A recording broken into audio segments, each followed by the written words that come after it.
अल्हम्दुलिल्लाह वकफ़ा वस्सलामुन अला इबादिहिल्लज़ीना इस्तफ़ा अम्मा बाद फ़ऊज़ु बिल्लाहि मिनश्शैतानिर्रजीम बिस्मिल्लाहिर्रहमानिर्रहीम इन्नल्लाहा व मलाइकतहु युसल्लूना अलन नबी या अय्युहल्लज़ीना आमनू सल्लु अलैहि व सल्लिमू तस्लीमा अस्सलातु वस्सलामु अलैका या सय्यदी या रसूलल्लाह व सल्लम अलैका व अला आलिका व सहाबिका या हबीबल्लाह। आज मेरे सामने एक मसला है जो किसी ने एक इतराज़ किया है, और मसला है बाग़ फ़िदक के बारे में कि बुखारी और मुस्लिम में है कि हज़ूर सल्लल्लाहु अलैहि वसल्लम की वफ़ात के बाद सैयदा ने अबू बकर सिद्दीक़ रज़ी अल्लाह ताला अन्हु से मुतालबा किया कि हज़ूर के मतरूका माल फ़ै को तकसीम किया जाए, तो हज़रत अबू बकर ने इनकार किया, जिस पर सैयदा ग़ज़बनाक हुई और जब तक ज़िंदा रही उनसे कलाम न फरमाया। और सैयदा को नाराज़ करना गोया अल्लाह और उसके रसूल को नाराज़ करना है, लिहाजा अबू बकर ने सैयदा को नाराज़ करके अल्लाह और उसके रसूल सल्लल्लाहु अलैहि वसल्लम को नाराज़ किया। तो हज़रात, मैं आपके सामने इसका जवाब बयान करता हूँ। बुखारी और मुस्लिम शरीफ की हदीस में कोई लफ्ज़ ऐसा नहीं है जिससे ये साबित हो कि सैयदा रज़ी अल्लाह ताला अन्हा हज़रत अबू बकर सिद्दीक़ रज़ी अल्लाह ताला अन्हु पर नाराज़ हुई या हज़रत अबू बकर ने उनको नाराज़ किया। जो हज़रत अबू बकर ने उनके मुतालबा करने पर उनको सिर्फ ये फरमाया कि ऐ सैयदा रसूलुल्लाह सल्लल्लाहु अलैहि वसल्लम का ये इरशाद है कि हम अम्बिया किसी को अपने माल का वारिस नहीं बनाते, बल्कि जो कुछ हम छोड़ जाएं वो सदका है,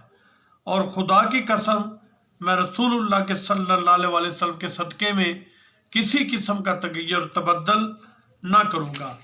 बल्कि उसी हालत में रखूँगा जिस तरह आपके ज़माने में था, और मैं वही अकाम जारी करूँगा जो आप जारी किया करते थे। और देखिए हज़रत अबू बकर सिद्दीक़ रज़ी अल्लाह ताला अन्हु का ये कलाम कितना जामे कलाम है, और कितना आपका ये कलाम आला कलाम है कि आपने हज़ूर सल्लल्लाहु अलैहि वसल्लम के फ़ैसले को किस कदर मुकद्दम रखा। फरमाया कि आपके ज़माने के मुताबिक आपकी हाल भी इसमें वही काम जारी करूँगा जो आप जारी किया करते थे। हाँ, आपके ज़माने के मुताबिक आपकी हाल भी इसमें सिखाएगी। ये मुस्लिम शरीफ की रवायत है। बुखारी शरीफ में है कि यह सुनकर सैयदा ग़ज़बनाक हुई और जब तक ज़िंदा रही उस मामले में गुफ्तगू ना फरमाई, ये लफ्ज़ मैं दोहरा रहा हूँ। ये हदीस शरीफ के अल्फाज हैं, फ़ग़ज़बत फ़ातिमा बिन्त रसूलिल्लाह सल्लल्लाहु अलैहि वसल्लम। काबिल गौर बात यह है कि हज़रत अबू बकर सिद्दीक़ रज़ी अल्लाह ताला अन्हु ने कोई लफ्ज़ ऐसा नहीं कहा जो उनकी नाराज़गी का बायस हो सके, बल्कि आपने हज़ूर सल्लल्लाहु अलैहि वसल्लम का इरशाद गिरामी पेश किया और फरमाया, खुदा की कसम आपकी सुन्नत के मुताबिक अमल करूँगा और उसमें कोई तग़य्युर तबद्दल न करूँगा। नीज़ सैयदा ने भी सुनकर ये नहीं कहा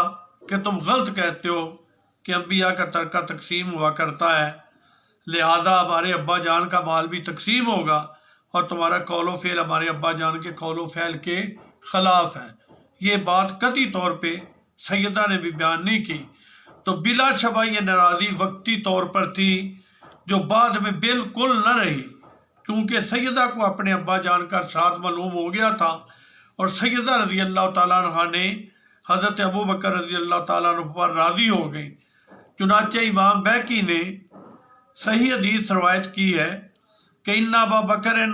आदन फ़ातिमा फ़क़ाला ला अली अबू बकरिन लियस्ताज़ना अलैका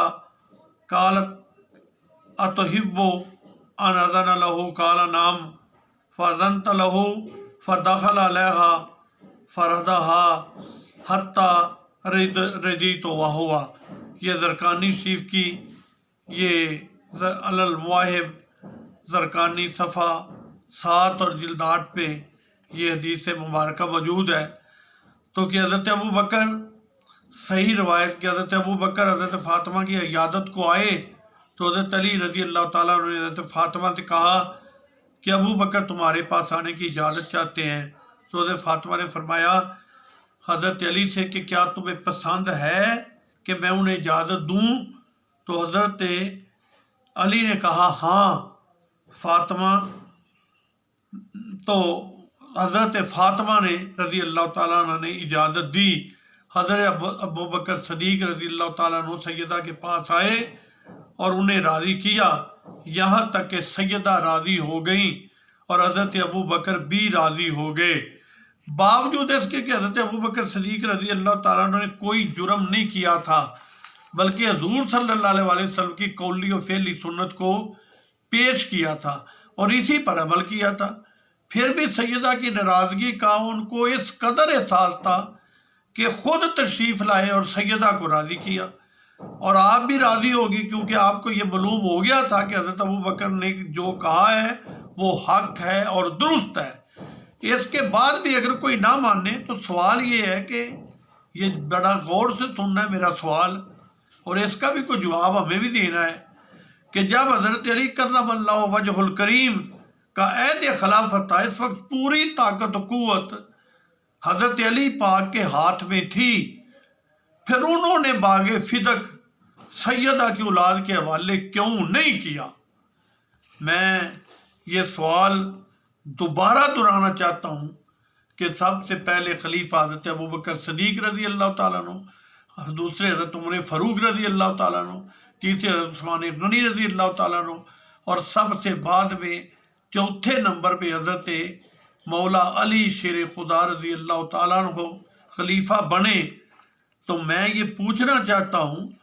کہ اگر یہی بات تھی تو جب حضرت علی کا دور حکومت تھا، عہد خلافت تھا، پوری طاقت قوت حضرت مولا علی شیر خدا رضی اللہ تعالیٰ کے عنہ کے ہاتھ میں تھا، تو پھر آپ نے باغ فدق جناب جواب دیں کہ سیدہ کی اولاد کے حوالے کیوں نہیں کیا؟ آپ ابوبکر پہ تو بڑا بات کرتے ہیں، لیکن ادھر بھی ذرا غور کریں. شیشے کے گھر میں بیٹھ کر پتھر پھینکتے، دیوار آنی پہ حماقت تو دیکھیے. تو جب کہ اللہ تعالیٰ کے بھی ارشاد ہے کہ امانت اہل امانت کے پاس پہنچا دو، انہوں نے اہل حق ان کا حق واپس کیوں نہ کیا؟ اگر جواب یہ ہو کہ اہل بیت کرام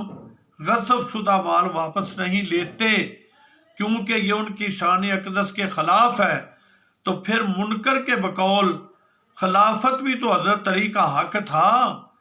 جو خلفائے ثلاثہ نے تمہارے نزدیک غصب کر دیا تھا، تو وہ غصب شدہ خلافت حضرت علی اور حضرت حسن نے کیوں لی؟ ہاتھو برہانکم ان کنتم صادقین.